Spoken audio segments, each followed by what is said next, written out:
Haleluya, puji nama Tuhan. Selamat pagi saya ucapkan bagi bapak-bapak, ibu-ibu yang mendengarkan Renungan 79 ini. Semoga diberkati, terus sehat selalu. Kita semua melalui saat-saat ini bersama-sama. Jangan lupa kita juga untuk berdoa dan terus mengandalkan Tuhan. Nah, hari ini kita akan membahas tentang rumah Tuhan, rumah Allah. Kita sering mendengar khotbah yang bercerita bahwa tubuh ini adalah rumah Allah. Tubuh ini adalah bait Allah. Seperti yang dikatakan dalam 1 Korintus 3 ayat 16, kamu adalah bait Allah dan bahwa roh Allah dia diam di dalam kamu. Begitu juga dalam 1 Korintus 6, 19 sampai ke 20. Tidak tahukah kamu bahwa tubuhmu adalah bait Roh Kudus yang diam di dalam kamu? Sebab kamu telah dibeli dengan harganya, telah lunas dibayar. Karena itu muliakanlah Allah dengan tubuhmu. Nah, ini adalah salah dua contoh ayat yang berkata bahwa tubuh kita adalah bait Allah. Nah, kita akan melihat lebih dalam lagi apa yang nanti kita harus perbuat tentang bait Allah dan rumah Allah ini. Tetapi kita harus mulai dari mengapa Tuhan memindahkan tempat peribadatannya dari suatu bangunan menjadi suatu tubuh kita, menjadi tubuh kita. Nah, kita akan buka dulu dalam Yohanes 4 ayat yang ke-20. Nah, di sini dikatakan ketika Yesus bertemu dengan seorang perempuan ya. Pada waktu itu Yesus bertemu dengan seorang perempuan dan perempuan ini berkata kepada Yesus, "Nenek moyang kami menyembah di atas gunung. Tetapi kamu katakan bahwa Yerusalemlah tempat orang menyembah." Kata Yesus kepadanya, "Percayalah kepadaku, hai perempuan, saatnya akan tiba bahwa kamu akan menyembah Bapa, bukan di gunung ini dan bukan juga di Yerusalem, tempat bait Allah itu berada." Nah, kalau kita melihat ayat ini berbicara tentang tempat. Bagaimana ketika perempuan ini berkata, dahulu kami beribadah kepada Tuhan di atas gunung, di Yerusalem, di bait Allah. Tetapi Tuhan berkata, ada saatnya bahwa semuanya akan berpindah ke suatu tempat. Bait Allah, tempat penyembahan umat Israel, pusat penyembahan Allah, tempat hadirat Allah itu akan berpindah. Nah, ini berbicara soal tempat. Nah, seperti yang sudah saya katakan sebelumnya, tempat yang tadinya itu bentuk secara fisik, sekarang berubah menjadi bentuk rohani, secara spiritual. Dari bangunan ke dalam hati. Yesus pun sudah berkata demikian, dan Yesus sudah merencanakan hal ini dari sekian lama. Dan akhirnya hal ini telah terjadi, telah tergenapi, bahwa sekarang tubuh kita adalah bait Allah. Nah, kita akan melihat ayat-ayat yang lain. Dalam Efesus 2 ayat 21 sampai 22, itu dikatakan bahwa di dalam Dia tumbuh seluruh bangunan rapi tersusun menjadi bait Allah yang kudus di dalam Tuhan. Ayat 22, di dalam Dia kamu juga turut dibangunkan menjadi tempat kediaman Allah di dalam Roh. 1 Petrus 2 ayat yang kelima, kita juga disebutkan sebagai suatu rumah rohani. 1 Korintus 3 ayat 9, kita juga disebut sebagai ladang Allah, bangunan Allah. Jadi memang rumah ini seringkali, atau bait Allah memang seringkali dijadikan suatu simbol oleh Tuhan sebagai tubuh kita, sebagai hati kita. Nah, ketika kita tahu bahwa tubuh kita adalah bait Allah, tubuh kita adalah tempat kediaman Allah yang seperti yang dikatakan di Alkitab, kita harus menjaga kebersihan rumah Allah tersebut. Kita harus menjaga kesucian rumah Allah tersebut. Nah, kita langsung aja buka dalam 2 Korintus 7 ayat yang ke-1. 2 Korintus 7 ayat yang ke-1. Itu dikatakan, saudara-saudaraku yang kekasih, karena kita sekarang memiliki janji-janji itu, marilah kita menyucikan diri kita dari semua pencemaran jasmani dan rohani, dan dengan demikian menyempurnakan kekudusan kita dalam takut akan Allah. Menasehatkan bahwa untuk kita supaya terus untuk hidup suci, hidup kudus, supaya Allah berkenan dalam kehidupan kita. Karena Allah tidak senang dengan rumah yang kotor.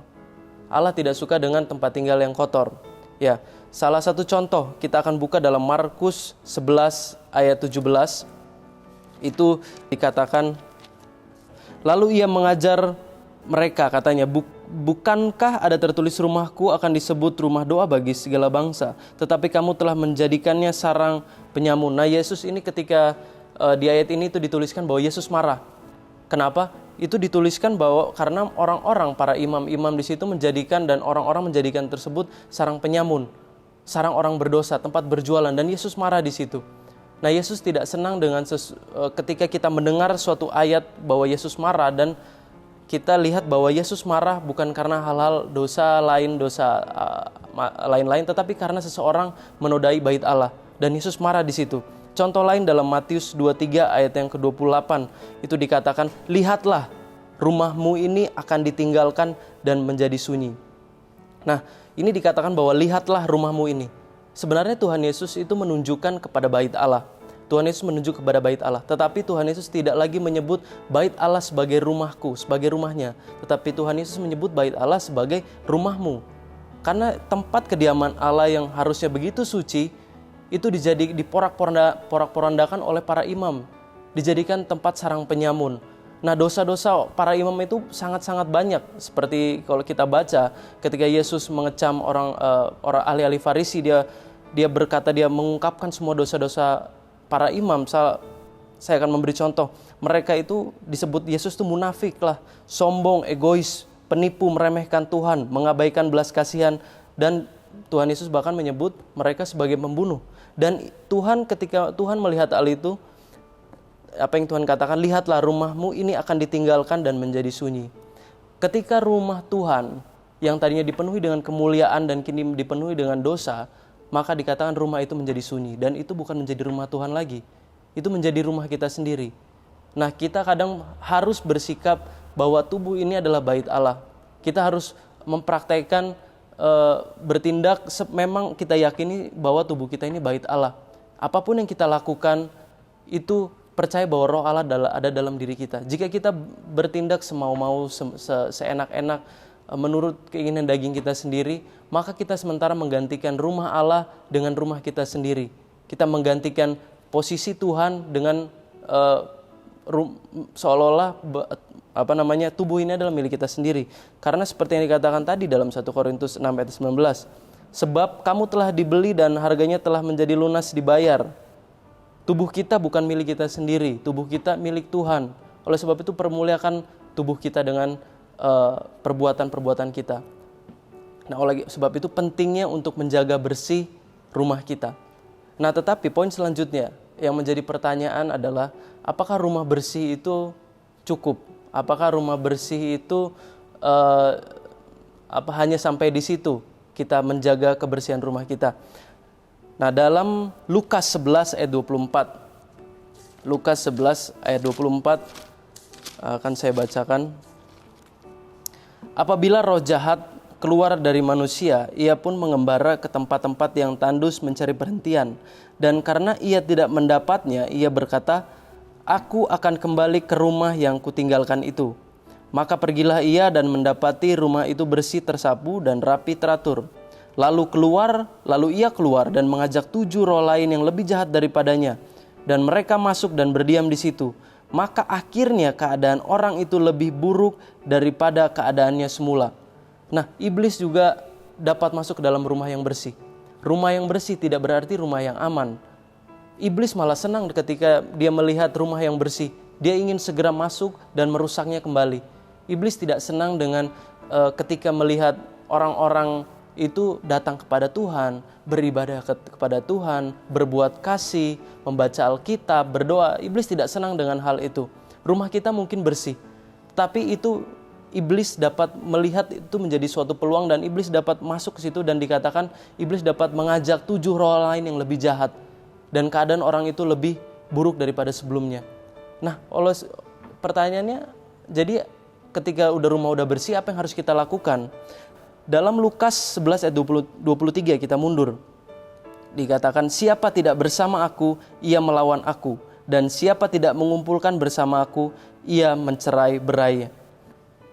Ketika ini perumpamaan yang Tuhan Yesus katakan. Misalkan ada sebuah rumah dan rumah itu dijaga oleh seseorang.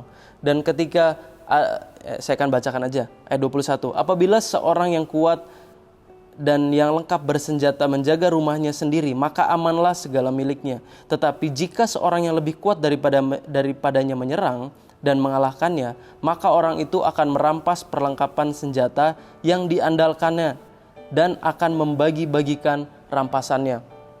Ketika seseorang mencoba menjaga rumahnya sendiri dengan kekuatannya sendiri, Dikatakan jika ada musuh yang lebih kuat, jika ada penjahat yang lebih kuat, maka orang penjahat tersebut dapat menerobos masuk rumah dan mengambil dan merampas semua harta rumah tersebut.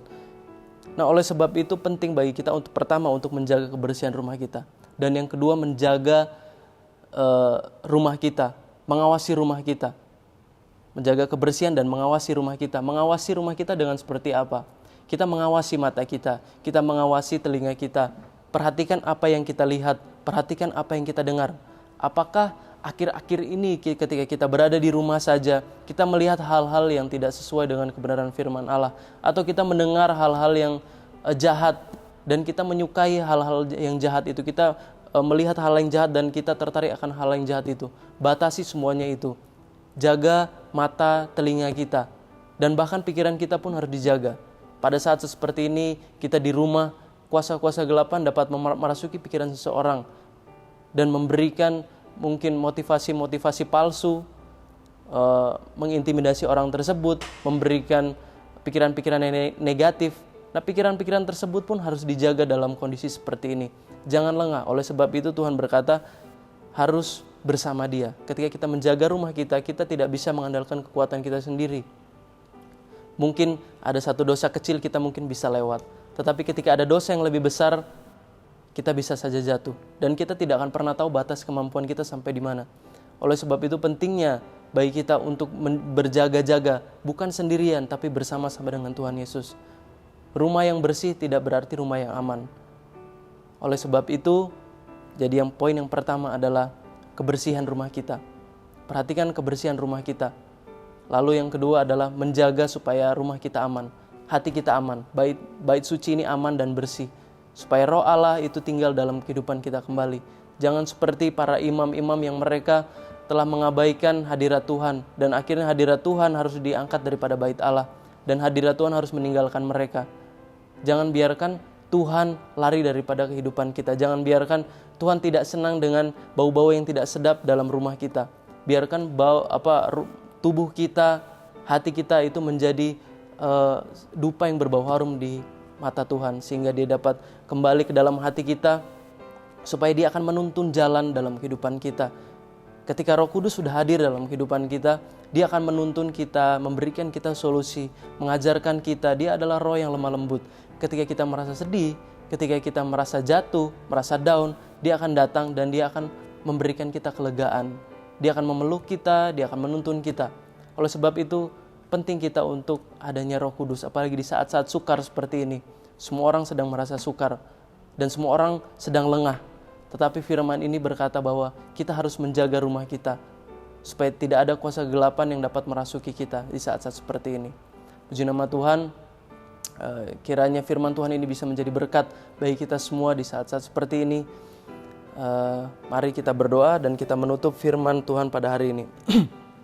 Terima kasih Tuhan, pada hari ini kami telah mendengarkan firman-Mu yang mengajarkan kami untuk menjaga kebersihan rumah kami, bait Allah ini, dan terus mengawasi rumah ini supaya kiranya tidak ada kuasa kegelapan yang merasuki atau menggantikan posisi-Mu dalam bait Allah ini. Kami meminta Roh Kudus-Mu, kami minta Engkau Tuhan untuk melindungi kami, untuk memberikan kami kekuatan di masa-masa sukar seperti ini. Kami tidak mau kehilangan Engkau ya Tuhan, tapi Engkau proteksi kehidupan kami, Engkau lindungi kehidupan kami. Jangan tinggalkan kami, tuntunlah kami selalu. Dalam nama Tuhan Yesus Kristus, haleluya, amin.